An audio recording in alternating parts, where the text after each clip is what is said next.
Hello student, मैं कमला भांडरा।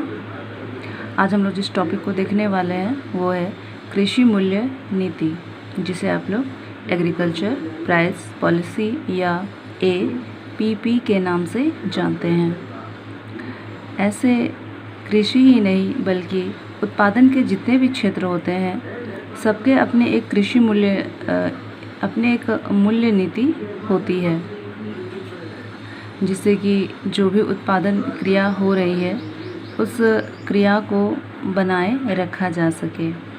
तो मुख्यतः यहाँ पे एक न्यूनतम कीमत नीति हम लोग कह सकते हैं, जो एक ऐसी मूल्य नीति जिसमें कि जो भी लोग उत्पादन कार्य से जुड़े हैं उसे प्रेरणा मिले कि वो उस कार्य को करें या उसमें बने रहें।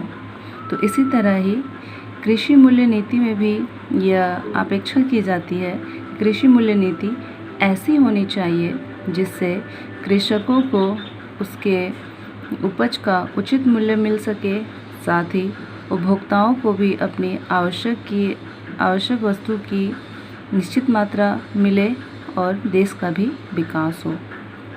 या इसे हम एक अन्य शब्दों में कह सकते हैं कि यहाँ हमारे समाज में जितने भी लोग मिलते हैं, जैसे कि आपके उत्पादक हैं, उपभोक्ता हैं, निर्माणकर्ता हैं, निर्यातक हैं, विपणनकर्मी हैं, सब परस्पर जुड़े हुए हैं। सबों को इतनी मूल्य मिल जानी चाहिए जिससे कि वे अपने जीवन को बनाए रख सकें। या हम लोग कह सकते हैं कि उस काम को करने के लिए प्रेरणा मिल सके उस कीमत से जो वो उपजाते हैं। तो इस तरह हम लोग कह सकते हैं कि हमारी जो कृषि मूल्य नीति है इस प्रकार की होनी चाहिए जिससे कि कृषक और उपभोक्ता साथ ही देश को भी उसका लाभ मिलना चाहिए। जैसा कि यहाँ पे दिया गया है, कृषि वस्तुओं से संबंधित मूल्य नीति इस तरह की होनी चाहिए कि वह कृषि व्यवसाय में अधिक पूंजी निवेश की प्रेरणा प्रदान करने के साथ साथ उपभोक्ताओं के हितों की रक्षा करे और देश को आर्थिक विकास की राह पर चलने के लिए प्रेरित करे। अब हम देखेंगे कृषि मूल्य नीति के प्रमुख उद्देश्य। जैसे कि यहाँ आप देख रहे हैं कृषि मूल्य नीति के प्रमुख उद्देश्य हैं। वैसे जितने भी देश होते हैं सबके अपनी कृषि मूल्य नीति होती है और उन सब में एक प्रमुख उद्देश्य जो होता है सब में एक जैसे ही होते हैं। तो मुख्यतः जो हम लोग देखने वाले हैं यहाँ पर, तो उनमें से जो सबसे पहला है कृषकों को उचित कीमत दिलाना। जैसे कि हम लोग जानते हैं कृषकों को उसके उपज का उचित मूल्य नहीं मिलता है, जिससे वे उस कार्य को या कृषि कार्य को करना नहीं चाहता है। तो कृषि मूल्य नीति का प्रमुख उद्देश्य है कि कृषकों को उसके उपज का उचित मूल्य दिलाए ताकि वो इस कृषि कार्य में बने रहें या अधिक उत्पादन के लिए वे प्रेरित हो सकें। अगला है हमारा मांग और पूर्ति में समन्वय। जैसे कि हम लोग जानते हैं हमारे यहाँ जो भी कृषि उपज है या कहीं में भी कृषि उपज है, मुख्यतः उनकी मांग और पूर्ति में समन्वय नहीं पाया जाता है। समन्वय से तात्पर्य है मांग और पूर्ति में बहुत ही अंतर होता है, जिसकी वजह से कीमतों में बहुत ही उतार चढ़ाव होते हैं। तो इसलिए हमारे यहाँ कृषि मूल्य नीति का प्रमुख उद्देश्य होता है कि इसकी मांग और पूर्ति में समन्वय करें और इसकी कीमतों को कम करें या स्थिर रखें। अगला है हमारा कीमतों में स्थिरता।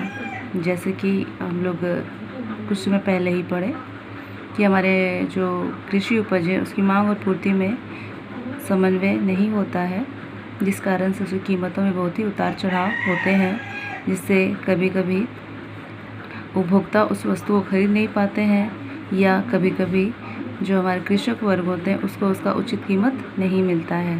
तो इसलिए कृषि मूल्य नीति का एक प्रमुख उद्देश्य है कि कृषि कीमतों में स्थिरता लाया जाए, जिससे कि दोनों ही लोगों को उस स्थिति से बचाया जा सके। अगला है हमारा असमानता को कम करना। यहाँ असमानता से हमारा तात्पर्य ये है कि हमारे यहाँ जितने भी क्षेत्र होते हैं मुख्यतः वहाँ पे जो कृषि का कार्य होता है और उनकी जो उपज होती है उसमें उनकी कीमतों में बहुत ही अंतर होता है। कहीं पे अधिक है तो कहीं पर कम है। तो इससे कहीं के कृषकों को काफ़ी लाभ होता है और कहीं के कृषकों को बहुत ही हानि होती है। तो इसीलिए कृषि मूल्य नीति ऐसी होनी चाहिए जो सभी कृषकों को समान आय प्रदान कर सके।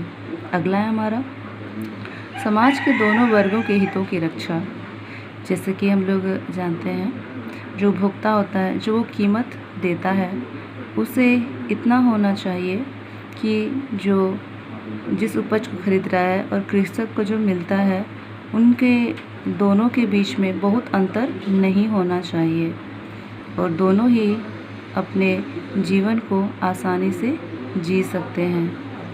तो मुख्यतः इसका उद्देश्य यही होता है कि ऐसा मूल्य हो जिससे कि दोनों ही अपने अपने उद्देश्यों को प्राप्त करने में सफल हों। अगला है हमारा रहन सहन का उचित स्तर। जैसे कि हम लोग जानते हैं कभी कभी कृषि उपज का मूल्य काफ़ी अधिक होता है जिससे उपभोक्ता उसे खरीद नहीं पाता। तो इसीलिए कृषि मूल्य नीति का एक उद्देश्य यह है कि जो उपज है उसका कीमत इतना हो कि उपभोक्ता उसे खरीद सके और साथ ही साथ अपने जीवन स्तर के उचित स्तर को भी बनाए रख सके। अगला है हमारा मौसमी तथा चक्रीय उतार चढ़ावों को कम करना। जैसे कि हम लोग जानते हैं मौसमी तथा चक्रीय उतार चढ़ावों की वजह से भी कीमतों में बहुत ही अधिक या कमी की स्थिति हो जाती है। ऐसी स्थिति में भी कभी कृषक को हानि होती है तो कभी उपभोक्ता को हानि होती है। तो इसलिए आवश्यक है कि इन उतार चढ़ावों की वजह से जो कीमतों में अधिक और कमी की स्थिति होती है उसको कम से कम करना।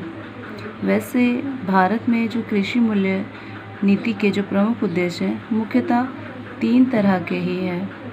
पहला जो है वो है कि कृषि इतना कीमत वो कृषक को दिला सके कि वह अधिक उत्पादन के लिए प्रेरित हो सके।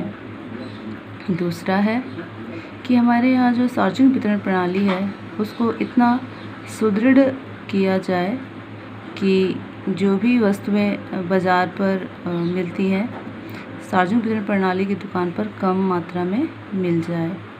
और तीसरा जो है वो है कीमतों में स्थिरता। जो कृषि कीमतों में बहुत ही उतार चढ़ाव होते हैं उसको कम से कम करना। आज हम लोग इसको इतना ही देखेंगे, आगे के लिए अगली कक्षा में।